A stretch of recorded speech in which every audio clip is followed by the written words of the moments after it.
And the method, which I've been working on for 52 years, is a series of very concise questions that help you discover the hidden order in the apparent chaos, the disorder. Claude Shannon, in information theory, basically said that information that's missing is entropic and represents disorder. And if you reclaim the information, you can find the hidden order in things and why things are occurring, the meaning behind it. So it's a very series of concise questions to help navigate people from emotional distractions to poison presence, so they can be grateful for their life instead of comparing it to an unrealistic expectation that they projected. And I've been blessed to use that and develop that for many years. And we've helped people in all different types of situations. I make a statement that there's nothing your mortal body can experience that your mortal soul can't love. So it doesn't matter what you've been through, what you've gone through, what you've experienced. It's your perceptions, decisions, and actions on how to interpret it. You can be a victim of history or a master of destiny. It all depends on your perception. I'm 100% bought in on this idea of the quality of questions you ask determines the quality for life. When you start to ask questions, you start to look inward and understand like why you can overcome these things, and the perception of what has happened to you can drastically alter your destiny or where you end up. How do we do this? Because I just want to give you your space, you do your thing, and I just want to sit here and only chime in when necessary. That's great. Well, usually we start with somebody that's got something they want to work on. Okay. Sometimes I'm in a conference and I'll ask people, does anybody have anything that they want to work on? Challenges, conflicts, resentments, angers, grief, or anything, whatever it is that they have. Whenever there are multiple stories, narratives, I try to prioritize it. So narrow it down. I'm not going to do them all. We're going to narrow down what is the highest priority issue out of all of those things that you narrowed. What is the highest priority issue that you want to address? The fear of being someone's going to come at me if I shine too bright. Okay. When you say coming at me, what does that mean to you? What does that conjure up? By the way, you can never have fear of the unknown. You can only have fear of the content your mind is imagining. Mm-hmm. So what is your mind imagining when you have that confronting you? That someone is going to defame me, is going to undermine me, go out of their way to destroy what I've built. It's already happened. Okay. And out of all the ones that have happened that this is reminding you of, because the future is anticipated, but the things that are real that you've experienced, which one of those is the highest priority thing that you remember that was most painful? I had a friend who was, well, there's many, but the one that was really devastating is a friend of mine was jealous of my success, so she undermined my marriage, and then What specifically did she do? Because undermining marriage is vague. What did she do that you projected she undermined my marriage? She betrayed a confidence, and I wasn't ready to tell my husband something, and she... So something you shared with her, Yes. She shared with your husband, Yes. which you felt started to undermine the dynamic. Yes. Okay. Even though you were obviously sharing with her, there was some things in the dynamic that were concerning anyway. Yes. So she was revealing something you unconsciously desired. You wouldn't have said it to her. Okay, I'm gonna be so transparent. I had an affair, and I felt really bad about it, and I was talking to her about how I should go about, telling my husband, and because she was jealous of the relationship, and she had tried to... She wanted him. She tried to seduce the person I had the affair with, and because she was rejected, she... wanted to bring you down. Yes. Right. And she did it very Okay, publicly. so her name is? Deborah. Deborah. Okay, so now I'm going to start. Here goes the method. Thanks for doing this, by the way. Let's take Deborah as the individual we're going to do the work on, because I can just do so much in such a short time. Yeah. What specific trait, action, or inaction do you perceive Deborah did that you disliked and despised and resented most? Let's narrow it down so it's not a narrative, it's a specific act that she did that you judged. She literally said to me, it's not fair that you have the life that you have and I don't have what you have. So that didn't, you made a claim that it undermined your marriage. So that by itself would not undermine your marriage. No. So are you upset because of that, or are you upset because of what she said to your husband? She told him that I was. So which having one is the one affair. you're resenting? Probably that one that she told him. Okay, then let's get to that, Okay. because otherwise you're just doing Yeah. narrative. People love to share their narratives, but narratives don't get you anywhere. Really. Even though therapists like you to think so, they're slow. I'm not interested. I'm interested in narrowing down what the issue is. Yeah. So what specific, did you actually perceive her, or was it hearsay that she told your husband? He told me she told him. So it's hearsay. Somebody Okay. told you that Yeah. she told him, Yeah. but you didn't actually perceive it.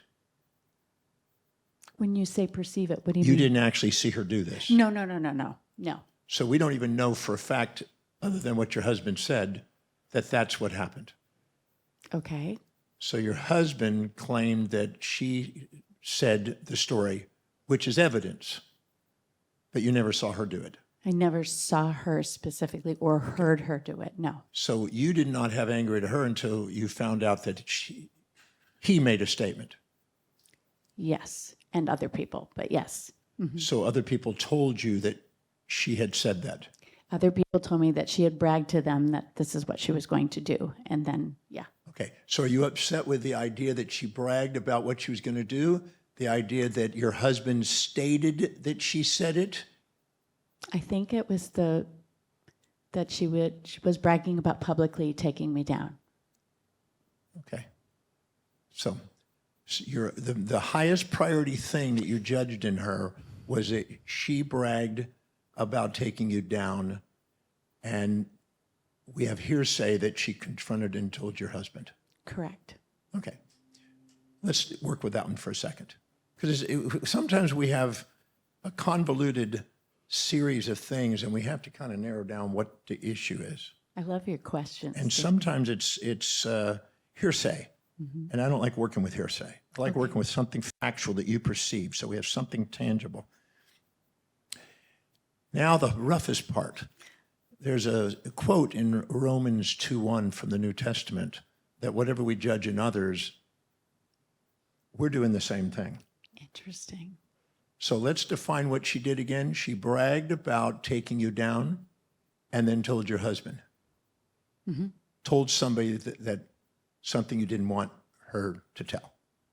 So now let's go to a moment in your life where you bragged about taking somebody down and told somebody exactly what you're seeing in her. Find out where it is. Now, I've done this on about 150,000 people. And every time people say, I can't think of any, I don't know, none of that works with me. We're going to be accountable here in order to get a result. So let's not think of I don't know, I can't remember. No, I can Find think out of- where we've done it. Because we only judge people on the outside that we resent for representations of parts of ourselves that we're ashamed of in ourselves. That we don't want to look at. Yeah. So let's go. Go to a moment where and when you perceive yourself displaying or demonstrating the same behavior, where you bragged about taking somebody down and negating them and because of jealousy, and you actually told somebody to try to undermine them. The earliest one I can think of, and the only one I can think of, is my mother. Okay? And it's the same behavior? It's got to be the same action. I did it. I took her down publicly. Okay? Because the only reason somebody is drawn into your life is because we have a shame inside, we dissociate from it, we get proud, try to judge other people for what we're actually hiding inside, and we don't want to face that. We've done that, and we're still carrying a hurt and a shame about doing that to the mom. Yeah. So, and you said what about your mom publicly that undermined and got back to her? I don't remember what I said specifically. It was just there was a group of people, You and can't have shame without their memory of it. I was just making fun of her. About? I don't remember what I said. What did she do that you wanted to make shame of her? Or not do? That she made a mistake. Of? Probably a lie she told. Okay, so she made a lie in your mind, and you didn't like the repercussions of that, and you were trying to bring her down and humble Yeah. her. Yeah. Okay, so go to the moment when you did that. Mm-hmm. You there? Mm-hmm. When you actually said the thing? Mm-hmm. Okay, where were you at that moment? I was in Chicago in our apartment, and there was a group of people, and a man told me to stop. Okay, and when? When was this? I was probably about 20 years old, 1920. Okay, the reason I'm asking those is the amygdala, which is a subcortical nucleus in the brain, assigns valency to stimuli and experiences that we have. And it assigns valency to the hippocampus, which is a little seahorse-shaped structure. And it is the source or storage place of episodic memories that have a time, a place, a direction, a location, and a distance. So if I narrow it down, I go into the hippocampus and I access that memory. And that's where we're storing shame, or we're storing our own stuff. So you're there at that moment? Mm-hmm. And who specifically did you tell? There were about 4 people there. So you then, and I was entertaining them with the story. okay, and did your mom know any of these people? Yes. So then you said things behind her back. No, in front of her. In front of her, okay, that she felt humbled by. And you kind of did that because she had lied, and so you did it as kind of a Payback. payback. Okay, so in that moment, can you see you did the same thing as this lady did? Yes. Great. How did that benefit you at that moment? You have spiritual benefits, intellectual benefits, business benefits, financial benefits, family, social, physical. How did it benefit you in your career? It didn't. I don't ask questions, I don't have answers. Oh. How did it help you in your career?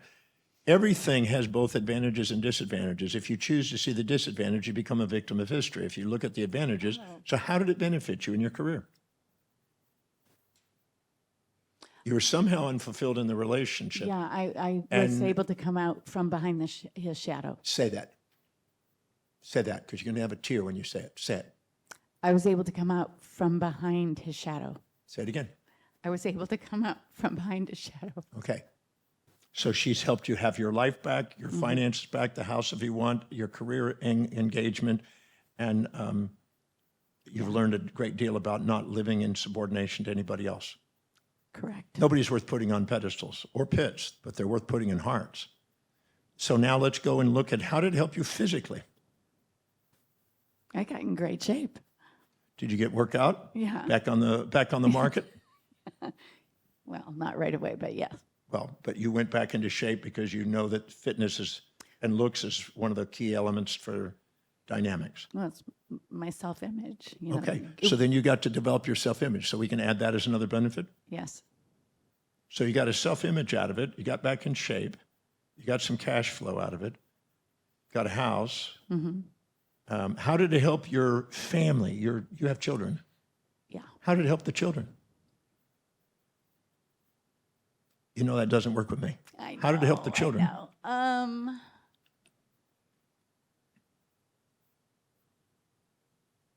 That's what I feel guilty about. My daughter. I'm gonna dissolve that. How did it help the children? You only feel guilty when you assume you did an act that caused more pain and pleasure to somebody in the future, or in the past. Pardon me. If you see the benefits to them, that's gone. So, Otherwise, you'll sacrifice and subordinate to her, pleasing her. Right. What you're doing. I was more present and not probably, I was more present. I was a better parent. Say that again. I was more present and a better parent. So how did it help you in your spiritual path? Having this lady go back, it's got to go back to the lady. No, I know. Saying I what get she's it. saying. How did it help you spiritually in your spiritual awareness? Whatever inspires you is your spiritual path. How did it help unfold an inspiration for you?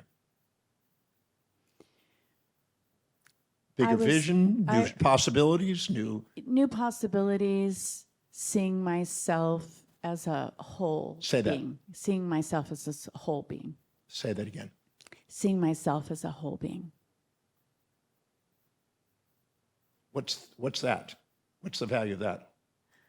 It's Isn't that what authenticity priceless. is? What's that? Isn't that what authenticity is? Yes. We sometimes exaggerate ourselves or minimize ourselves, and we have these imposter fragments, the parts, and when we integrate them, we get to be authentic and whole. And that's individually as a whole. Individual means undivided. You're not a persona, mask.